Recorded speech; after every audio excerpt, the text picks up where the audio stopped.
கொஞ்ச நாளுக்கு முன்னாடி ஒரு லைப்ரரி எரிஞ்சு போச்சு. எரிஞ்ச லைப்ரரியில எல்லா புக்கும் எரிஞ்சிச்சு. ஆனா ஒரு புக்கு மட்டும் எரியாம அப்படியே இருக்கு. ஸோ இந்த ஓனர் என்ன பண்றாரு, எல்லாத்தையும் தூசி தட்டி வருஷம் வருஷம் வருஷம் எல்லாத்தையும் தூசி தட்டி வச்சுட்டே இருக்காரு. ஆனா அந்த ஒரு புக்கை மட்டும் யாரும் எடுத்து படிக்க மாட்டேங்கிறாங்க, யாரும் யூஸ் பண்ண மாட்டேங்கிறாங்க. சரி, யூஸ் பண்ணாத புக்கெல்லாம் நம்ம எடுத்து தூக்கி போட்டுடலாம் அப்படின்னு சொல்லிட்டு இந்த புக்கையும் சேர்த்து தூக்கி போட்டாரு. அப்ப அந்த வழியா போன ஒரு பிச்சைக்காரர் அந்த கையில அந்த புக்கை எடுத்து பார்த்துட்டு, நம்ம இதை குளிர்காயறதுக்கு யூஸ் பண்ணிக்கலாம் அப்படின்ட்டு அந்த புக்கை எடுத்துட்டு போறாரு.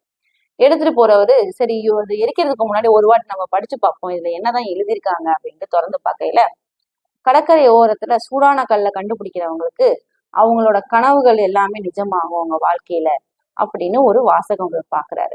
பார்த்த உடனே அவர் என்ன பண்றாரு, கடற்கரையை நோக்கி போய் அந்த கல்லை எல்லாத்தையுமே ஒரு ஒரு கல்லா எடுத்து எடுத்து பார்த்து பார்த்து கடல்ல தூக்கி போட்டுக்கிட்டே இருக்காரு. சூடான கல் அவருக்கு கையில மாட்டவே இல்லை. ஒரு கட்டத்துல அது போய்கிட்டே இருக்கு. நாள் போச்சு, வாரம் போச்சு, மாசம் போச்சு, வருஷம் போச்சு. ஒரு கட்டத்துல என்ன ஆச்சுன்னா, அவருக்கு சூடான கல்லு கையில மாட்டும் போது தூக்கி போடுற பழக்கத்துல இதையும் தூக்கி கடற்கரையில போட்டாரு. சோ இதுல இருந்து நமக்கு என்ன தெரியுதுன்னா, நம்ம வாழ்க்கையும் கடற்கரை மாதிரிதான். சோ கடற்கரையில நம்ம விதியை தேடி நம்ம தேடிக்கிட்டே இருக்கும்போது ஒரு கட்டத்துல நம்ம தேடுறது கிடைச்சிருக்கும். ஆனா அதை நம்ம உணராம என்ன பண்ணுவோம்னா அதை தூக்கி எரிஞ்சுக்கிட்டே இருப்போம்.